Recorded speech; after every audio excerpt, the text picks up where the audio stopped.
여러분 안녕하십니까? 지금부터 11월 첫째 주 SEBS 뉴스를 시작하겠습니다. 첫 소식입니다. 지난 10월 26일과 27일 서울교육대학교에서는 제35대 총학생회장단 선거가 진행되었습니다. 코로나19로 인해 대면 수업도 중단된 만큼 이번 선거는 온라인으로 진행되었습니다.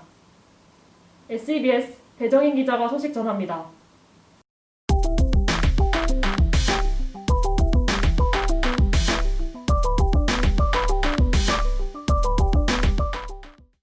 지난 10월 26일 오전 9시 서울교육대학교 제35대 총학생회장단 선거가 실시되었습니다. 코로나로 인해 올해는 학습관리 시스템을 활용한 비대면 선거가 진행되었습니다. 이례적인 상황인 만큼 투표율의 저조를 우려한 학생처와 중앙선거관리위원회에서는 투표일자와 방법을 수차례 공지하며 학생들의 투표를 독려했습니다. 그 결과 58.38%의 학생이 투표에 참여해 예년보다 높은 투표율을 보였습니다. 선거 등록 후보가 단일 후보였기에 선거는 찬반 투표의 방식으로 진행되었습니다. 유효 투표 중 찬성 투표가 3분의 2 이상일 경우에 당선이 되는 방식입니다. 선거의 결과는 10월 28일 각 과의 대표를 통해 온라인으로 공지되었습니다. 정후보 과학교육과 18학번 김민정, 부후보 컴퓨터교육과 19학번 이혜진 아구가 58.38%의 투표율, 98.64%의 득표율로 최종 당선되었습니다. 투표 방식뿐 아니라 선거 준비 과정 또한 온라인으로 진행되었는데요. 온라인 선거라는 초유의 상황 속에서 당시의 총학생회장단 후보자도 어려움을 겪었을 것이라 예상됩니다. 당시의 후보자이자 최종 당선된 김민정 총학생회장을 만나보았습니다.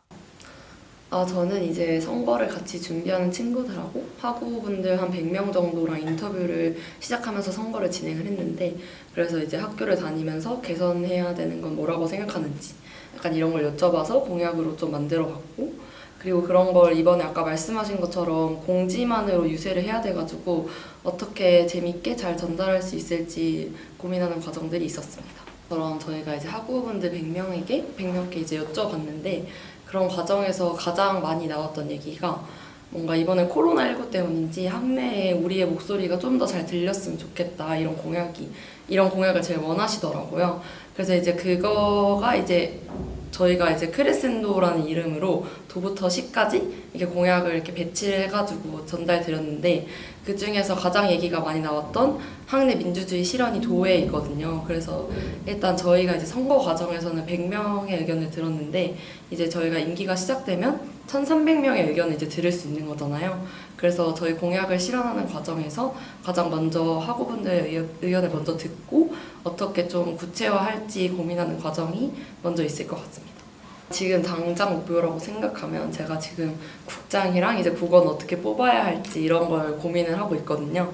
그래서 이제 국장이랑 국원 잘 뽑아서 총학생회를 잘 시작하는 게 지금 당장의 고민인 것 같고, 그리고 좀 길게 보면 약간 학우와 함께하는 총학생회를 저는 부총과 선거 과정에서 이제 선거 같이 했던 친구들과 그런 얘기를 했어가지고, 내년에는 2021년에는 저한테도 큰 도전이지만 학우들과 함께하는 총학생회가 됐으면 좋겠습니다.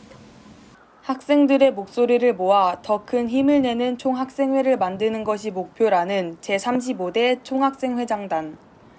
그들과 함께하는 2021년의 서울교육대학교가 더욱 기대됩니다. 이상 SEBS 배정인 기자였습니다. 다음으로 SEBS 시사청남 소식입니다. 지난 10월 5일 유은혜 교육부 장관은 코로나 이후 미래교육 전환을 위한 10대 정책과제 시안을 발표했습니다.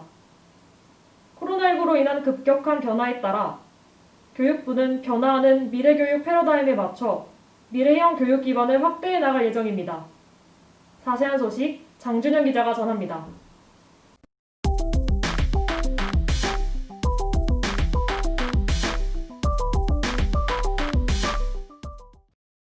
교육부는 지난 10월 5일 제2차 기자간담회에서 코로나 이후 미래교육 전환을 위한 10대 정책 과제 시안을 발표했습니다. 유, 초, 중등교육, 고등평생교육, 기반 구축 분야에서의 추진 목표와 정책 과제가 제시되었습니다. 특히 유초 중등교육 분야에서는 미래형 교육과정 마련, 새로운 교원제도 구축, 학생이 주인이 되는 미래형 학교 조성, 학생 성장을 지원하는 교육 안전망 구축이 포함되었습니다. 교육부는 10대 정책 과제에 대해 연말까지 교육 전문가들의 의견을 수렴하여 정책의 정합성과 완성도를 높일 예정이라고 언급했습니다. 그간 교육부는 각 분야별로 교육 현장의 요구가 많은 정책들을 우선 발표하였습니다. 지난 9월 9일 디지털 기반 고등교육 혁신 지원 방안을 통해 디지털 신기술 분야 인재 10만 명 양성, 내실 있는 원격 대면 수업 운영을 위한 대학의 지휘 관리 체계 지원 등의 방안을 마련했습니다. 또한 교육부는 지난 8월 18일 스마트 교실과 저탄소 제로 에너지를 지향하는 그린 스마트 스쿨을 본격적으로 추진할 것을 발표했습니다. 이와 더불어 맞춤형 교육 과정이 가능하고 감염병 등 위기 상황에 탄력적으로 대응할 수 있는 공간을 만들겠다고 강조했습니다. 특히 이번 미래교육 10대 정책 과제 발표에서도 그린 스마트 스쿨을 핵심 과제로 꼽으며 디지털 전환, 환경, 인프라 등이 새로운 교육 과정과 수업 혁신을 가져올 것이라고 언급했습니다.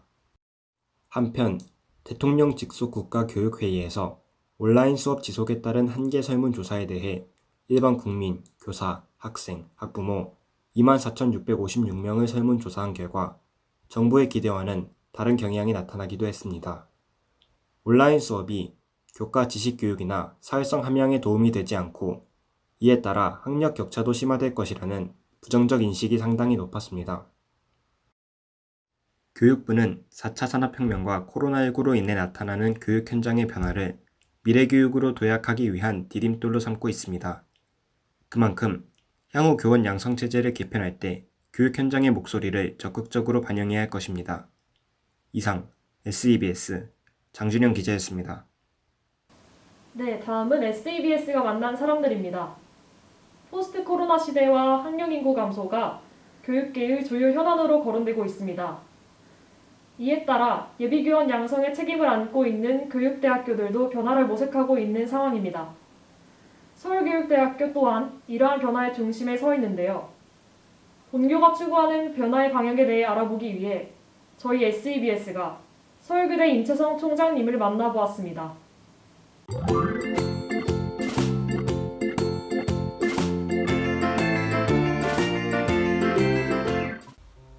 안녕하세요. SEBS가 만난 사람들 샘만사의 아나운서 서은혜입니다. 지난해 11월 8일 임채성 교수님은 공식적으로 서울교육대학교 17대 총장에 임명되셨습니다. 총장님께서는 지난해 12월 3일 취임식에서 공감과 내실로 미래를 선도하는 서울교육대학교의 새로운 비전이 담긴 모습을 강조하셨습니다. 또한 포스트 코로나 시대와 교원 규모 감축을 포함한 교육계 현안에 대해 말씀하신 적도 있는데요. 자세한 내용은 총장님과의 인터뷰를 통해 알아보도록 하겠습니다.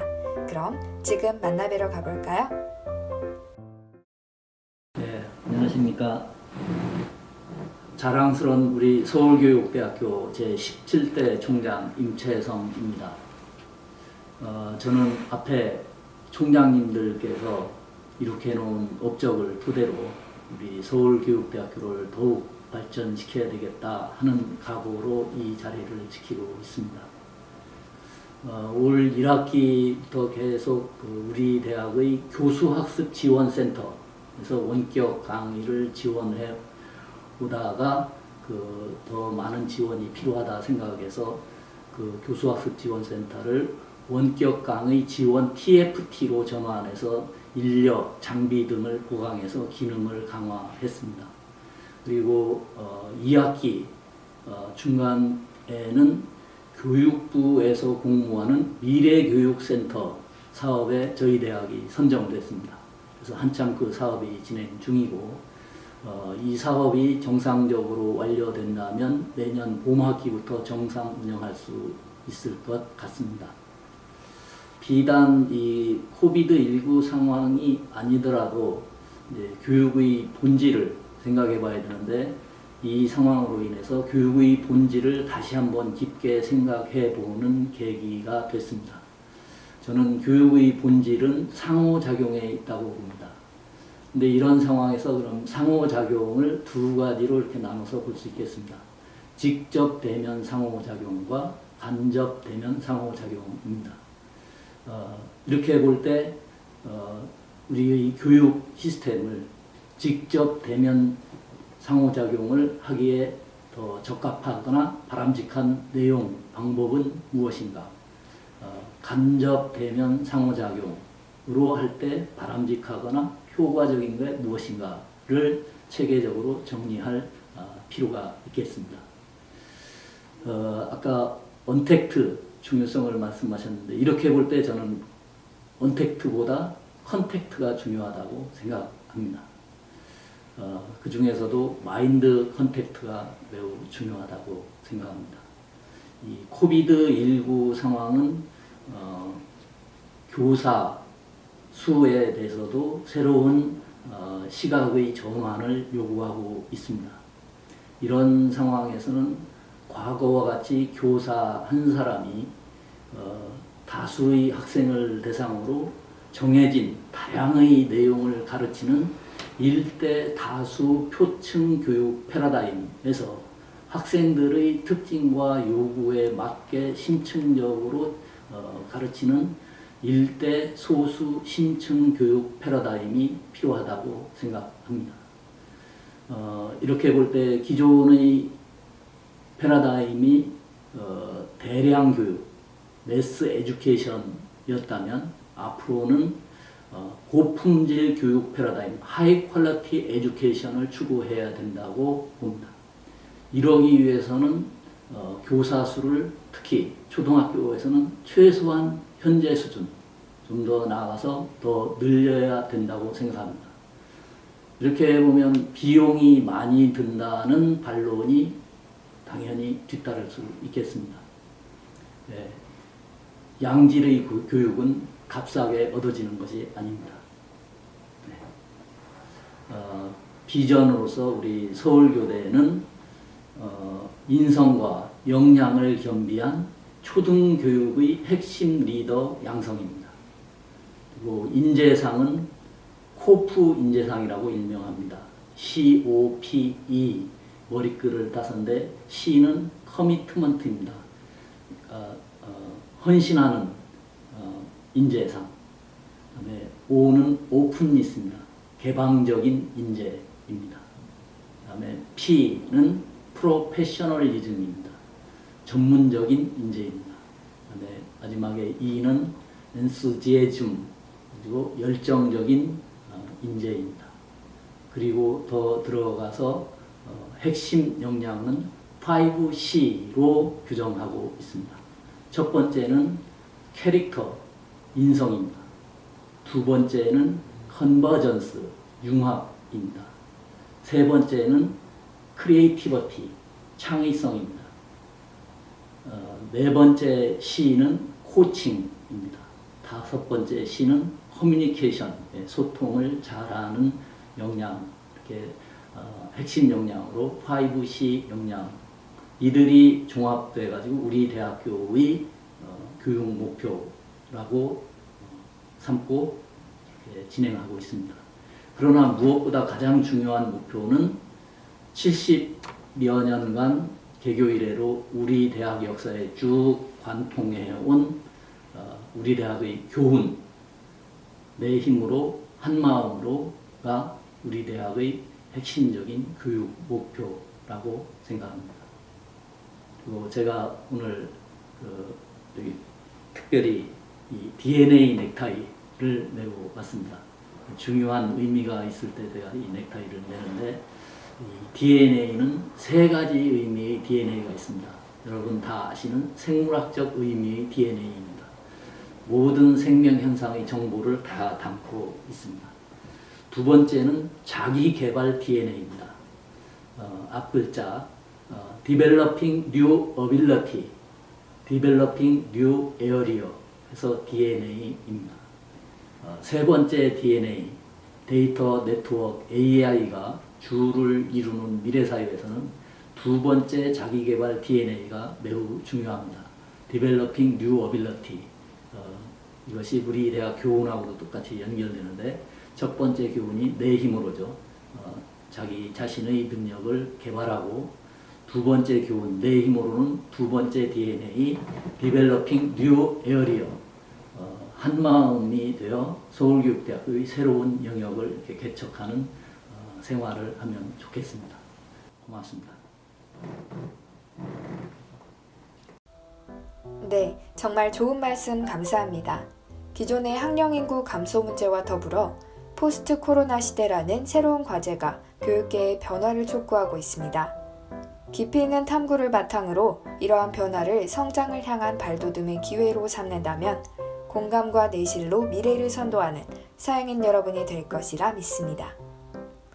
앞으로도 저희 SEBS는 서울교대 학생들이 만나고 싶어하는 그분을 찾아갑니다. 지금까지 샘만사였습니다. 감사합니다. 어느덧 한 해를 돌아보며 마무리할 시간이 다가왔습니다.